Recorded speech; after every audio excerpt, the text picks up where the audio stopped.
This is the fourth. This is the fourth tape in the series, the last one, and in a lot of ways, this one is actually unnecessary. If you've done the other, looked at the other three, you got basically all I want to say.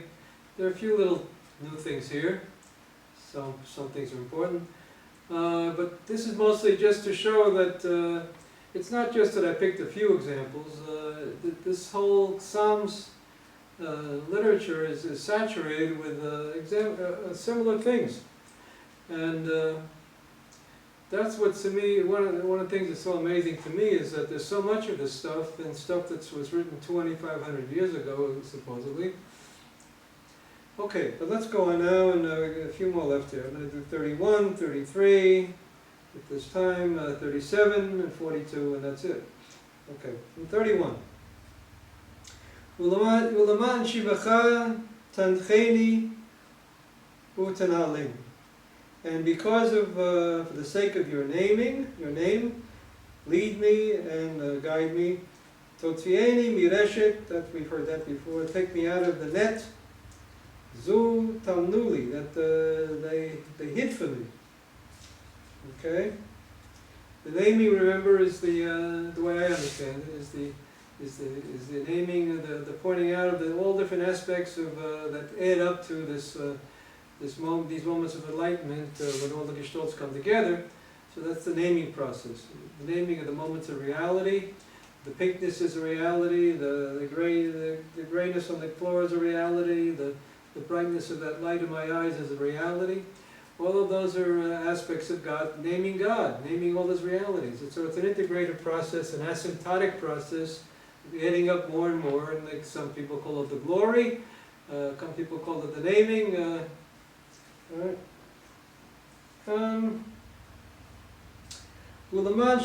So for the sake of this ongoing dialectical awareness of the phenomenology of the spirit that's unfolding here, keep guiding me.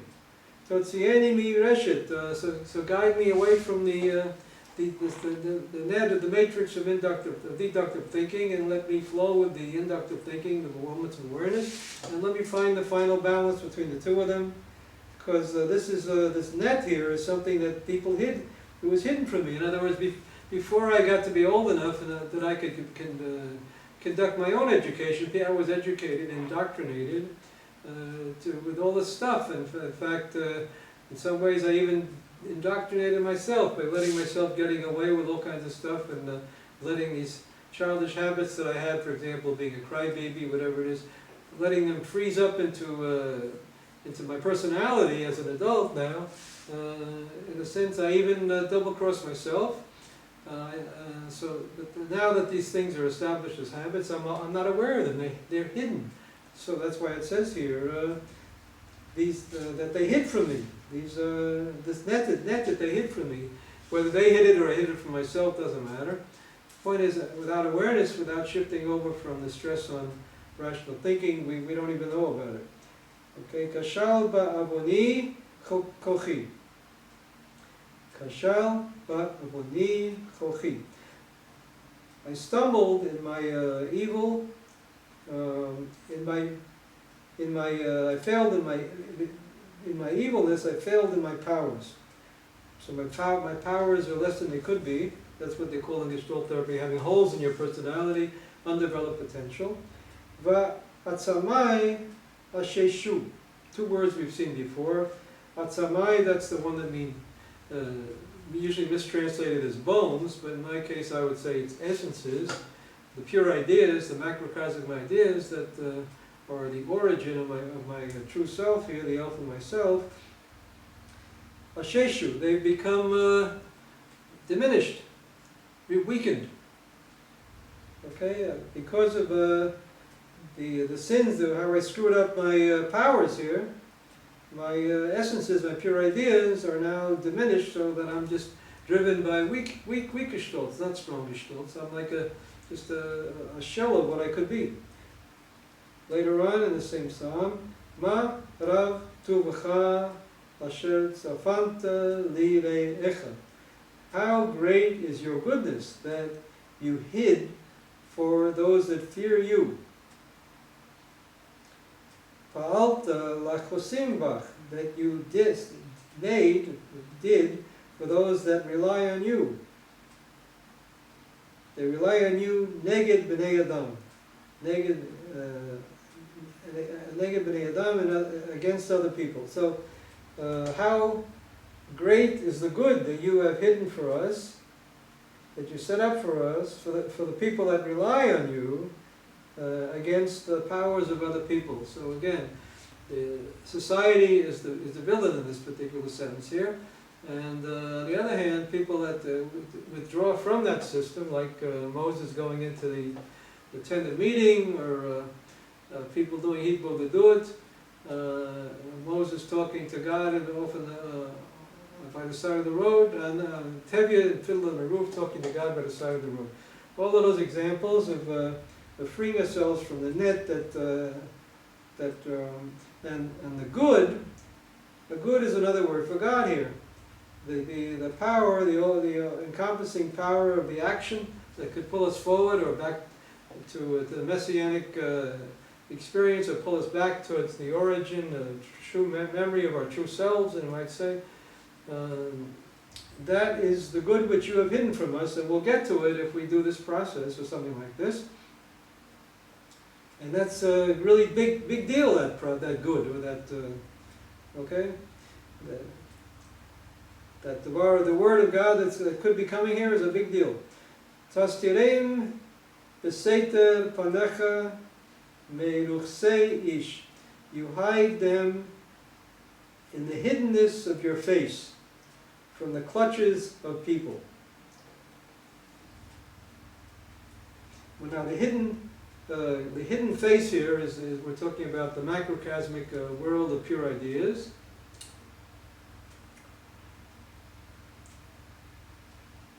Titz penem, besukkah. There's another, the word sukkah. Meriv l'shonot.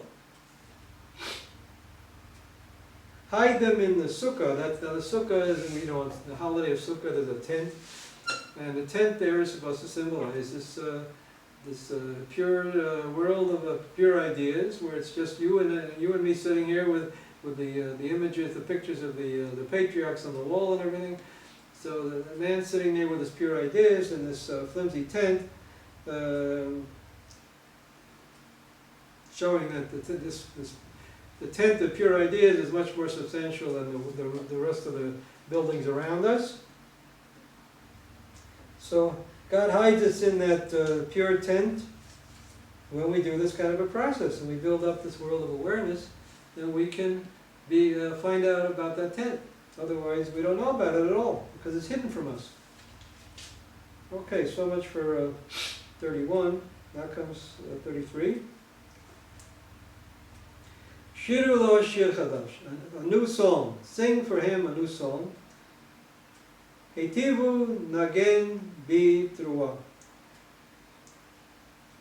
Heitivu, do a good job of singing, of playing, bi truah. Truah is the sound of the shofar, but it's also the word in root form means here explosion of crying out. So the new song, in terms of the action, again, over and over again, the same ideas here, slightly different metaphor.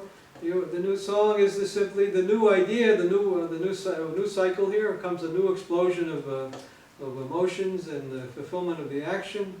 And that explosion, teruah, is the idea of the crying out and the explosive energy. Which, remember, that could be grief, sad, joy, orgasm, anger. Those are the four major kinds, at least in Gestalt.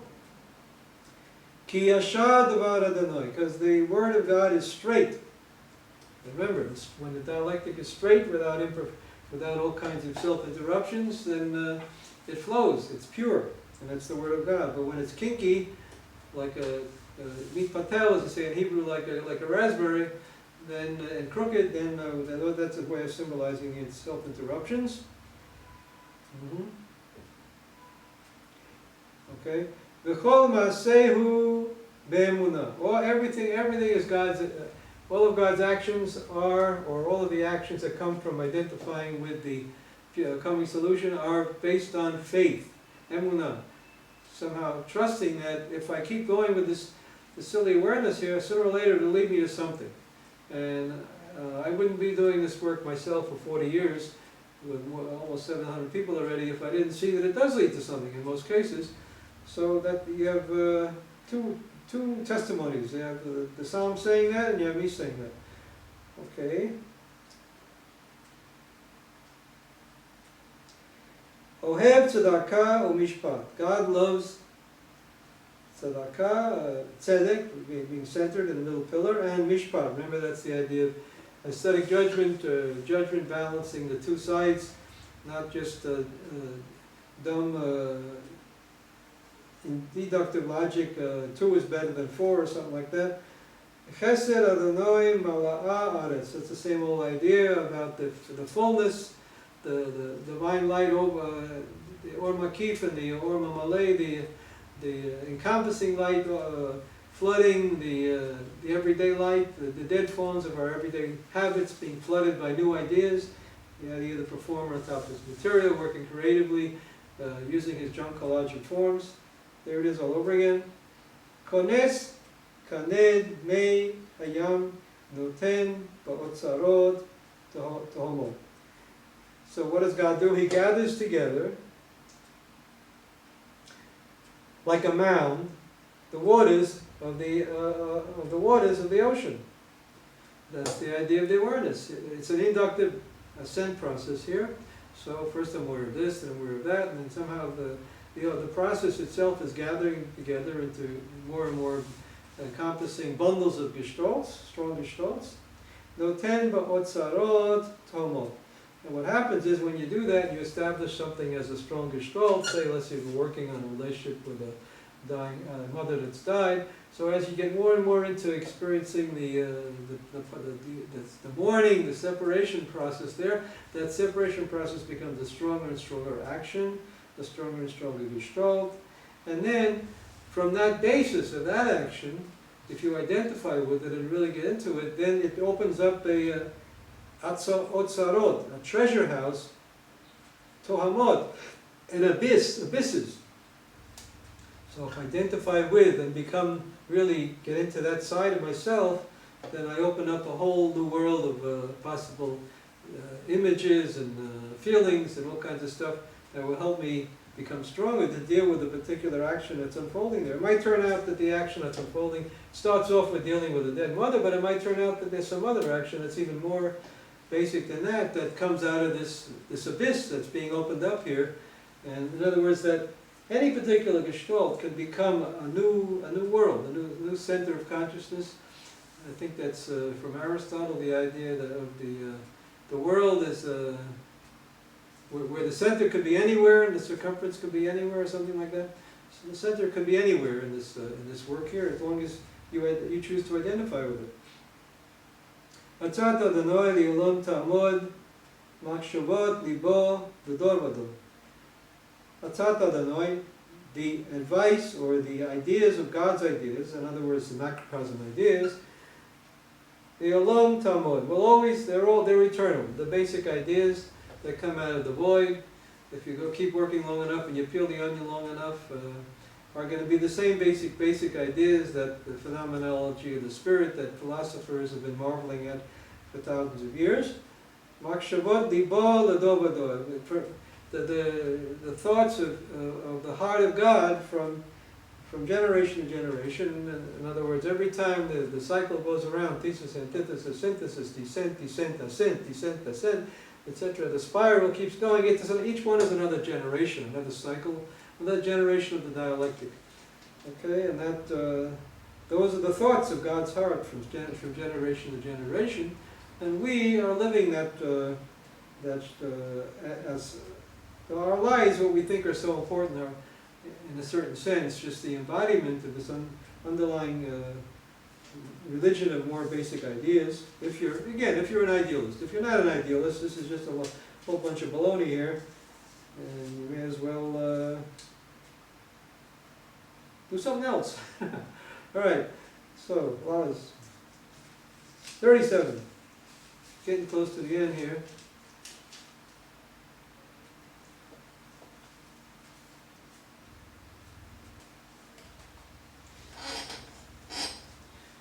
Okay,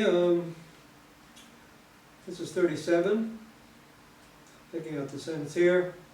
A word that's hard to translate, but I think I got it right. It starts off with Gol al Adonai darkecha. Which if I got it right, the word gol, galal is to roll. And I think it ties here in with the idea of the rolling cycle of transmigrations of the soul. So when it says here, Gol al Adonai darkecha, keep rolling along with God on your path. So in other words, allowing yourself to subject yourself to this rhythm of contact and withdrawal with the endless cycles of the dialectic here, by getting involved totally in the situation you're involved in your life. Okay. By the way, that's an important, let me just stress that one more time. Goal is this kind of, so we're talking about movement of certain sort. Now, Maimonides, I've mentioned this so many times, I'll mention it again though, because it fits right in here. In the guide, part 2, at the beginning of the guide, oop, I got a bug here. He wants to be in the movie. Stresses that he takes 26 principles right out of Aristotle, and he tells you that he's taking the principles out of Aristotle. And number 13, I think, and 14, he's dealing with motion. And he talks about what is true motion. True motion is local motion. The motion, false motion is, for example, I want to go from here to the grocery store, and then I want to go from there to the bank. That's false motion. But real motion is exactly what we're talking about here, where we're talking about the rolling.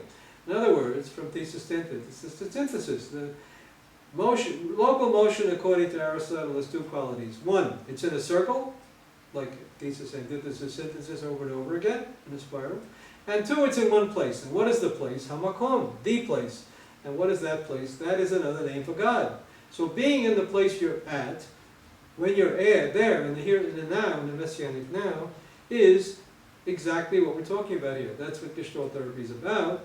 Being in your place, at the place you're at when you're doing the work. And that's the idea of goal, rolling along with the various deaths and rebirths. Every time you do another cycle, it's another death of the ego, another two opposites in your personality, couple of new games canceled out, and the onion's peeled away, and a new layer comes out of the void, a new idea comes out of the void. So that's what we mean by Gol al Adonai darkecha. Go roll along on God, or the place. Be really in the place you're in. Be involved in what you're doing. That's all. Do it. If you're doing it, do it. Do it. Do the action you're doing. Okay. Ubetach alav v'hu yaseh. And that's another point of the same thing here. And trust him, and he will do it.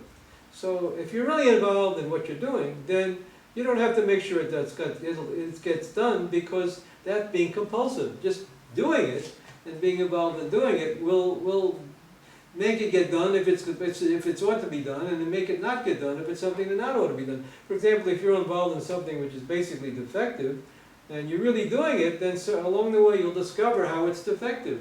But if you make a decision that for example, you're going to kill somebody, and you don't really get involved in doing it, you're just kind of just doing it automatically, or you've kind of lost track of why you're doing anything because you're so messed up, and so you'll just do it.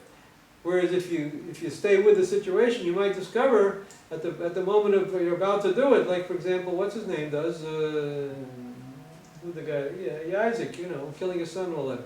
So you might discover at the last moment that some angel's telling you not to do it. But if you're programmed to do it, you're not in that situation, you won't discover anything. You're just going to do it, like a programmed machine.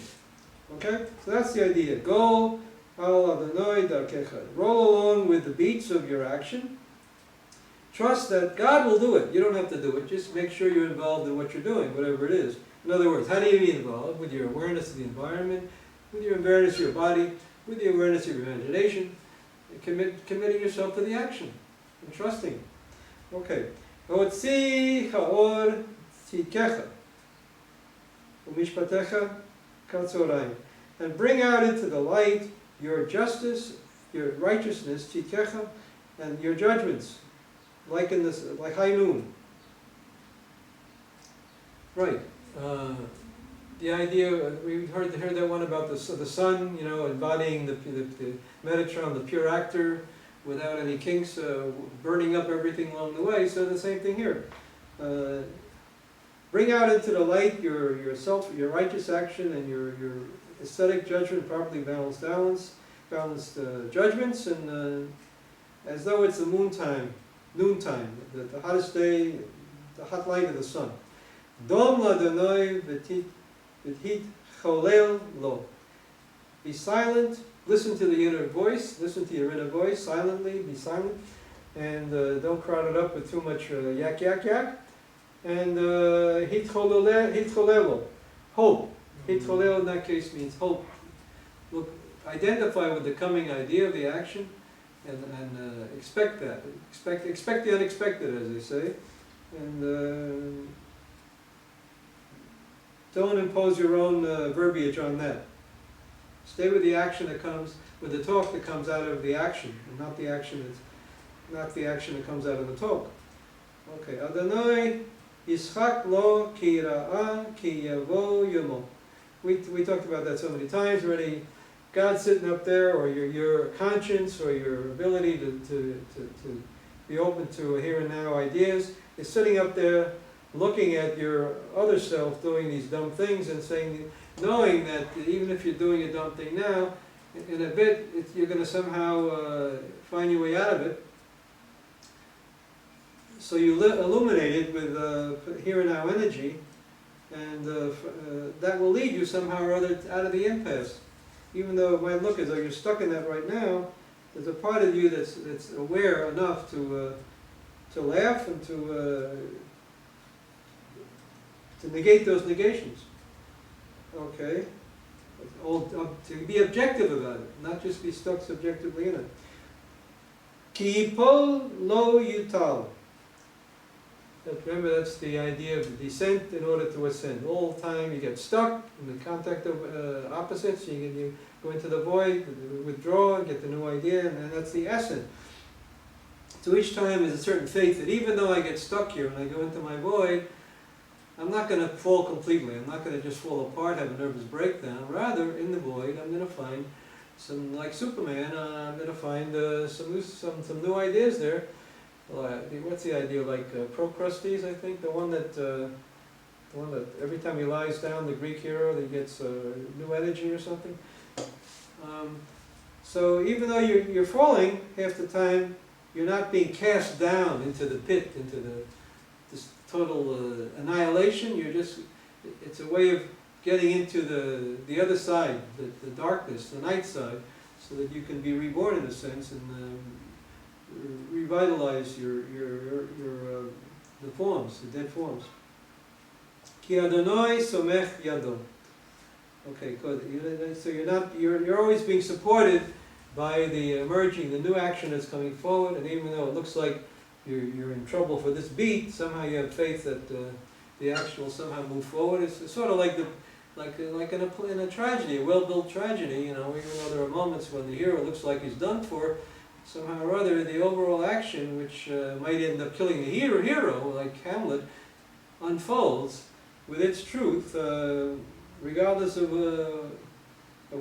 what happens to the individual actors on the way. Okay. Pi tzadik yegeh chokhmah u'lashono tedaber mishpat. The mouth of the righteous person will meditate with wisdom, and his tongue will speak mishpat. Again, that's the idea of the true judgments and the pure ideas coming from the void. And if you stay with this, it's especially obvious here in the voice of that comes out of your mouth when you're doing this Gestalt work, that monologue. Will somehow will illuminate the action, will guide the action, as long as it's rooted in awareness, and lead you to proper balance in your judgments. Okay. Shemar tam ure'ei yashar ki acharit li'ish shalom u'posh'im nishmedu yachdav.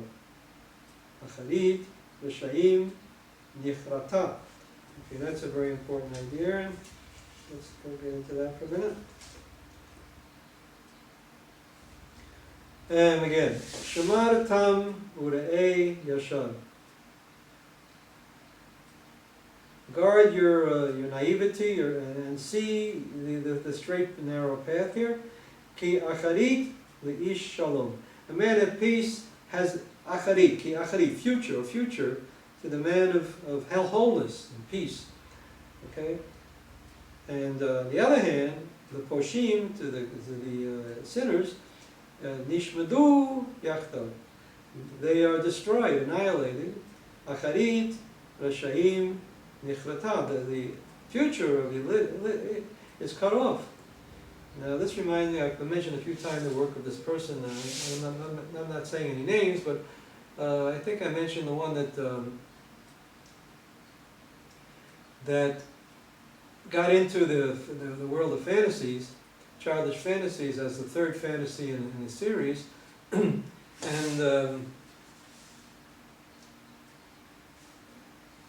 came to the conclusion that, oh my gosh, look at these wonderful fantasies, but it's just so frustrating because I have to wake up and look and see what my life is here. I need money, I need a job, I need a new apartment, I need children, I need all this and these things, and what am I going to worry? Just get lost in childish fantasies? This is just nonsense here. Opens up just a new conflict. I'm better off not even thinking of these old childish fantasies and letting myself enjoy them. Because they don't lead anywhere. You know, I'm just stuck. See, this is the idea of a sinful thinker. A person that does not trust that the process itself of getting in touch with reality will lead to more reality, that will lead to a future. Rather, this person feels that, well, since I, with my ego state now, do not see the future, do not see a way out of this impasse, therefore, that I can't trust this way of having a future. The best way for me to have a future is if I over-control my life and plan everything. That way I know I have a future. I know that what I plan will be my future. Even if I don't know what I'm doing, at least I know that I tried to do the best I could. And that's it. Rather than trusting myself to get kind of, what is this? Balancing zones of awareness, that's mumbo jumbo. I don't need that. What I need is to plan my life and to do the best I can. And if I make a mistake, well, then I might end up broke. I don't know, maybe I'll kill myself. I don't know what I'll do. But, you know, at least I did the best I could. Now that's exactly what's the wrong way of thinking here. Because this says the opposite way of thinking. Shemana. Shamar tam, keep your naivety, ure'ei yashar, see the straight dialectic, ki acharit le'ish shalom. If you're balanced in a whole, functioning in a whole way, holistically, then you have a future. The future comes out of being involved in the, like we just said, in hamakom, in the reality of the situation. Foshim nishmadu yachad. And if you're somehow avoiding the reality of the situation, then you're like a criminal. You have no future. God's going to cut off your future because you're not taking the situation you're in seriously. For example, you're not seeing if you don't see what's out there, or if you don't hear what's being said, or if you don't pay attention to your feelings, or if you don't get in touch with your fantasies to give you new ideas, then you're gonna crash. It'll be like a car. It's going too fast. It's going to crash. You don't have a future because you're not respecting the reality of the situation.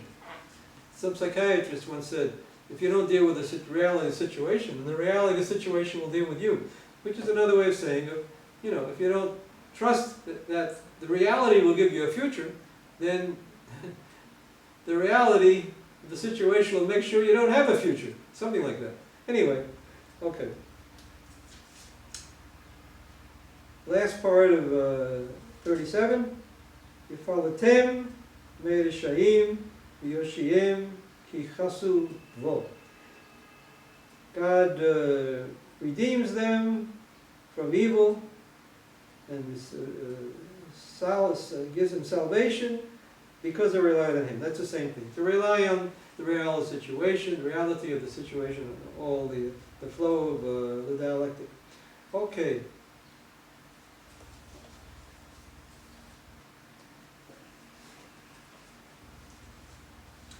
Okay, this is number 42. This is the last one I'm going to deal with. There's a lot here, so let's take it slowly. We have plenty of time left on the tape. Picking out a couple of sentences here. Ve'emor elai kol hayom aye Elohecha. So, let's see.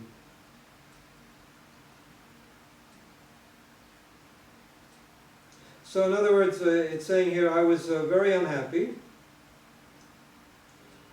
because there was people was yom, because I was hearing day and night, where is your God? They were asking me, and I was asking myself, where is your God? I'm lost here. This sounds like Nachman of Brechtian, doesn't it? Ele es kara ve'eshpecha alai nafshi. So when I'm down in the dumps like that, Ele es kara. This is what I remember.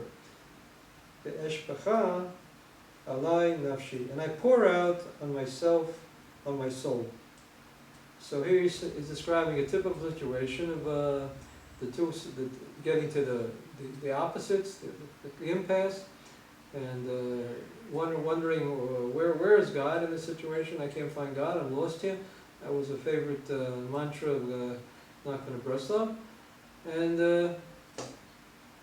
then that brings this person to remembering these pure ideas, finding new ideas in the void. The void opens up, and the guy finds all kinds of lovely images, symbolized by the following image: Ki euvor basach edadem ad beit Elohim. And he's remembering having a fantasy image here of imagining being back in the days of the temple, and he is either leading or being part of this crowd that's on their way to the Holy Temple. Now, he may as well have said, I'm remembering Abraham feeding these people in the tent, or he could say, I'm remembering Isaac returning with his son who was not dead yet, or all kinds of things that patriarchal images he could have remembered. But the point is, it's a lovely example of what Plato would call anamnesis. Returning to origins, returning to pure ideas, and finding that in the pits of despair, in the void. Okay, so there it is. Ve'emor elai kol hayom aye Elohecha, and all day long I'm feeling God lost me and I lost God, and I start remembering these wonderful memories, the good old days. So where are you, God? It was so wonderful in those days. Well, how come you forgot me? All right, goes on here. Tohom el tohom korei lekol chinorecha, kol mishparecha v'galecha alai avru. And the abyss calls out to abyss, to the voice of your channels, your expressions. All mishparecha v'galecha, all your breakers, sea breakers and waves have passed behind. In other words, I've been through a whole bunch of stuff here. I really suffered here. Yomam yitzaveh Adonai chasto v'avalayla shiro imi. That's going back to the first image we had was the day and night thing. Remember, the day is the contact, and the night is the going into the void. So Yomam yitzaveh Adonai chasto. So in the day, God gives me his contact experiences, and at night, it's like it's my turn to do my song. It's with me. That's why I go inside and discover in my void my new ideas. Tefilati el chayai, and in that void I discover my prayer to the living God. Umra le'el sali lama shechachtani. Right. So that's what we just said. The guy is feeling in despair. He goes into the void, finds new new ideas to rejuvenate his life. And again, Lama Koder Elech Velachatz Oyev. Why am I walking around all this darkness with the pressure of enemies? And this is again the problem. Most we can relate to it most best with the self-interruptions of our actions. So here's a person struggling with this basic process that we've been dealing with over and over again here. Contact withdrawal. Contacting, getting in touch with the reality, that leads to more and more strong gestalts and opposites, conflicts, and going into the void, finding a new idea, beginning the next cycle, endless cycles, spiraling dialectic here, the truth search, and that goes back to the beginning. Here we are, back in the beginning. Uva Torah to, Yege, Yamam Balayla. So this is in the Torah is in the sense of Latur. In the truth search, he's meditating, he's doing his Gestalt awareness process, day and night contacting withdrawal. And we're back to it's a good reprise.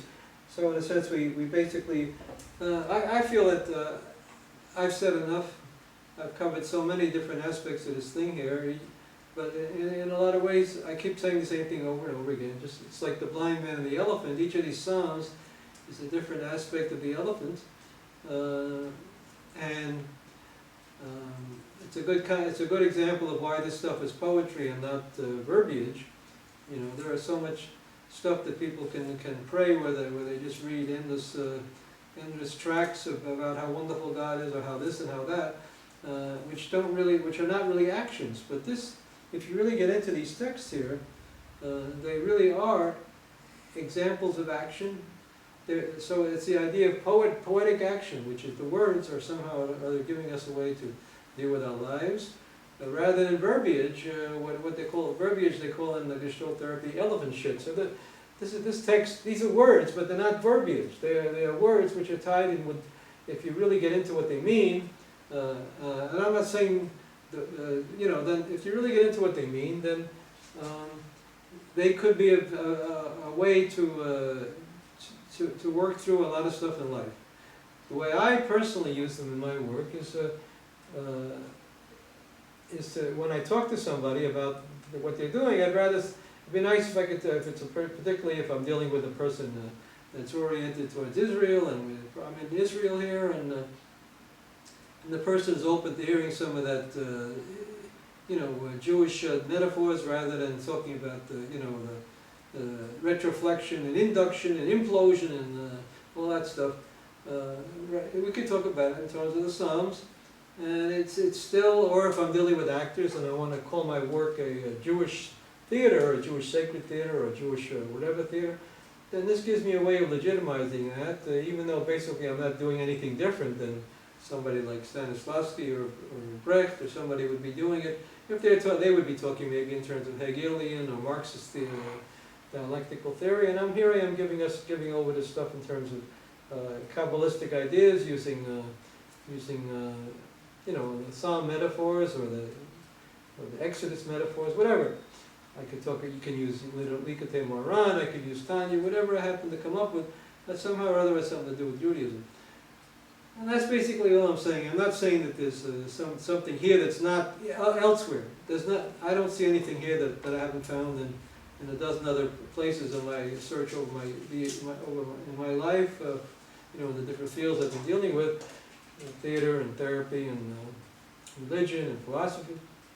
But it's nice to see that even in this place, it's here, and not only here in a very dilute form, but potentially in a very concentrated, powerful set of images that's available to use if people want to use it.